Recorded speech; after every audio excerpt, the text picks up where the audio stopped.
From the New York Times, it's The Headlines. I'm Tracy Mumford. Today's Friday, December 5th. Here's what we're covering.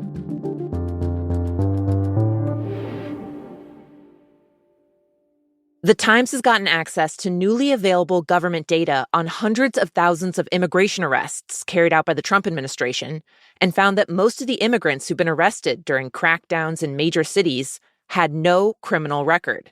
Millions of illegal aliens with violent records have flooded into our communities. The findings stand in contrast to how the administration has framed its aggressive operations that have targeted cities like L.A., Chicago, and D.C. We conducted a deportation flight to remove some of the most barbaric, violent individuals. Trump officials have repeatedly said the crackdown is crucial for apprehending dangerous people. Incredible law enforcement officers are arresting violent illegal aliens from American communities every day. The records the Times reviewed, though, which cover every ICE arrest through mid-October, show that only about 7% of people arrested in those major operations had violent convictions.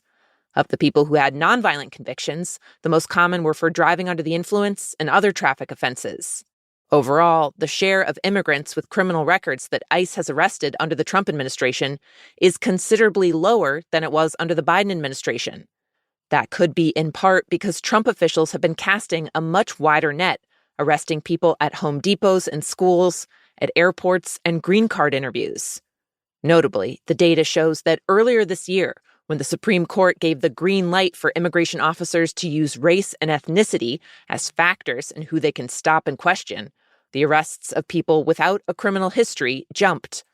In response to questions from the Times, a spokeswoman for the Department of Homeland Security reiterated that the government is targeting, quote, the worst of the worst, and pointed to the fact that beyond those who've had criminal convictions, many others who've been arrested have pending criminal charges. Meanwhile, the Times has been covering how the stepped-up immigration enforcement is sending shockwaves through communities across the country. In New York City, there's been outrage from elected officials after a 6-year-old boy was separated from his father when the two were arrested during a scheduled immigration hearing last week. Their case is apparently part of a tactic the administration is using to pressure undocumented immigrants to leave the U.S. by taking children from their parents if they refuse to cooperate. At the same time, in Minneapolis, the mayor says, quote, people are incredibly scared as the administration launches a new effort to detain Somali immigrants there. He said he's been getting questions from people about whether it's safe to go to the grocery store or to drop their kids off at school. And in New Orleans, where federal agents have also started another crackdown, my colleagues talked with immigrants who are afraid of getting caught up in it, including the owners of a Mexican restaurant who now roll out mattresses on the floor at closing time and sleep there so they don't risk getting pulled over on the drive home.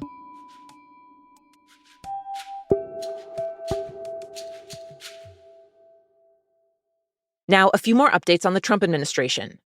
President Trump's push for red states to redraw their congressional maps so that the GOP can potentially pick up more seats in the midterms scored a legal victory yesterday. The redrawn maps for Texas, which favor Republicans, had been blocked by a federal court after civil rights groups challenged them.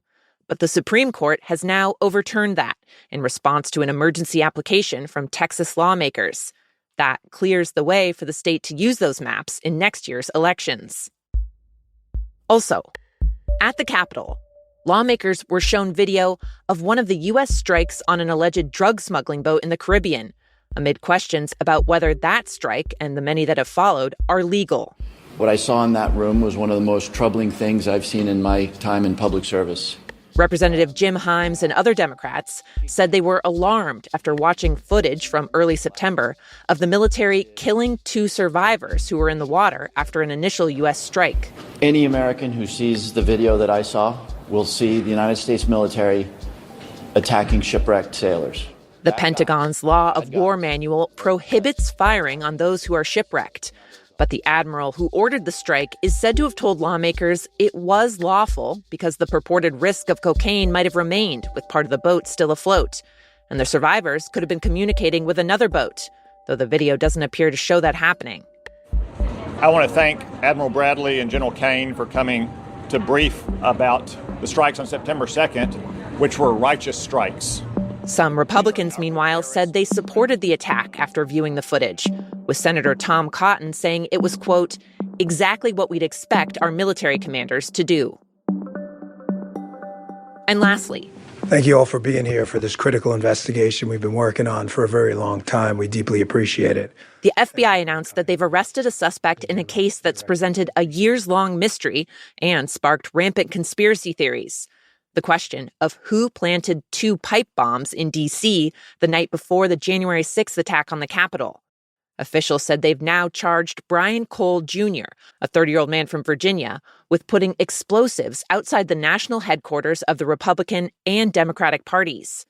Neither device exploded, but their discovery added fear and confusion to a day when a pro-Trump mob stormed the halls of Congress. Some of the conspiracy theories, including those spread by Dan Bongino, the former right-wing podcaster who is now number 2 at the FBI, claimed it was an inside job.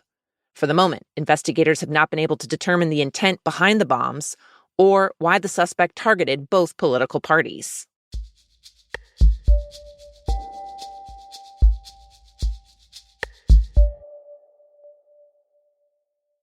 In Ukraine, when Russia first launched its full-scale invasion in 2022, the U.S. and many Western countries rushed to offer billions of dollars of military and financial support.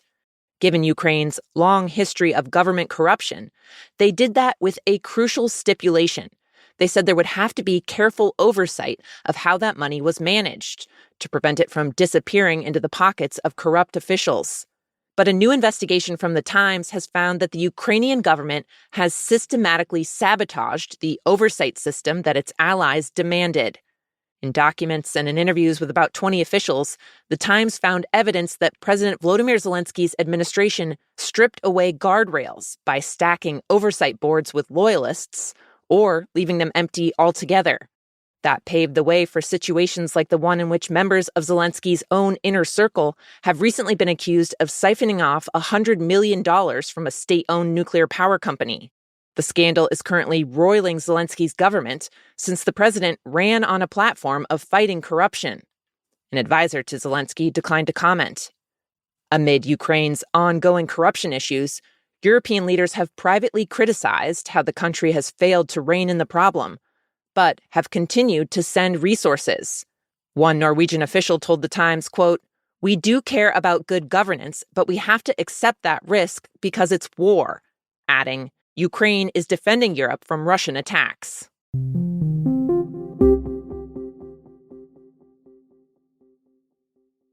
And finally, last night, LeBron James whipped a pass over to one of his teammates, who then sank a buzzer beater of a three-pointer.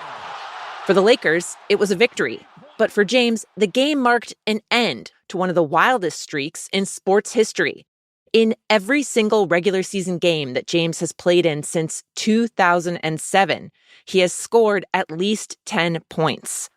That streak lasted for nearly 1,300 games until last night, when he only got 8 points. Immediately afterwards, people asked him, "Why did you pass? Why not take a shot yourself and try and keep the streak alive?" James said he was just making the right play for the team. The chance of anyone topping James's record anytime soon seems incredibly unlikely. Kevin Durant's got a streak of his own going, but to beat James, he would have to keep playing until he's almost 50 years old. Those are the headlines. If you'd like to play the Friday News Quiz, stick around. It's just after these credits. This show is made by Will Jarvis, Kate Lopresti, Jan Stewart, and me, Tracy Mumford. Original theme by Dan Powell. Special thanks to Isabella Anderson, Larissa Anderson, Zoe Murphy, and Paula Schumann. Now for the quiz. We have a few questions for you about stories The Times has been covering this week. Can you get them all? First up, the list of companies challenging the Trump administration over its sweeping tariffs is growing. Recently, another major American retailer jumped in with a lawsuit, becoming one of the biggest businesses yet to try and fight the surcharges. Can you name that company based off these online reviews of products it sells? We begin with a brand new cold weather all-in-one. These heated LED beanies at $30. Look at the size of that. I know it's hard to see on camera how large it is, but compare it to me. This is 2 pounds of cake. Here, I have 10 pounds of potatoes and a ginormous, ridiculously sized bag of jasmine rice. Whoa! The answer? Maybe the one place where you can buy a $1.50 hot dog and a gold bar, Costco. The retail giant and the other companies are all hoping that the Supreme Court will rule against Trump's tariffs, which it could do any day now. If it does, the administration could be forced to refund billions of dollars in tariff revenue. Okay, next question. This week, the team behind the Oxford English Dictionary unveiled their 2025 Word of the Year. I'm going to give you multiple options here. Which one was it? If you are feeling exhausted or drained all the time, biohack your life with these simple steps. Biohack, trying to use DIY science hacks to optimize your health. New rage bait method just dropped. Here it is. Rage bait, something intended to just absolutely infuriate you. Or aura farming. This kid has so much aura that even celebrities are trying to farm some of it. Trying to cultivate a positive vibe. So that's biohack, rage bait, or aura farming. The answer? Rage bait. According to Oxford's data, its use has spiked threefold this year. Last year's word was, in case you forgot, brain rot, which, yeah, that definitely happened. Last question here. The celebrated playwright and screenwriter Tom Stoppard died recently. He's been compared to Shakespeare, and he won an Oscar for the movie Shakespeare in Love. But through a funny quirk of Hollywood, his name is nowhere on some of his most famous projects because he worked as a script doctor. That means he was brought in and paid a ton of money to punch things up with no formal credit. So your question, can you name these 3 big movies he worked on behind the scenes based off just short clips? Ready? Those people are trying to kill us. I know, Dad! It's a new experience for me. That was Indiana Jones and the Last Crusade. Okay, next one. I could have gotten more. Oscar, there are 1,100 people who are alive because of you. Look at them. That was Schindler's List. Stoppard worked a lot with Steven Spielberg. And last one. You know, this is ridiculous. It's a dog. He doesn't have preferences. You could call him Ding Dong Head. He wouldn't know the difference. Yes, he would. He'll tell us what he wants to be called.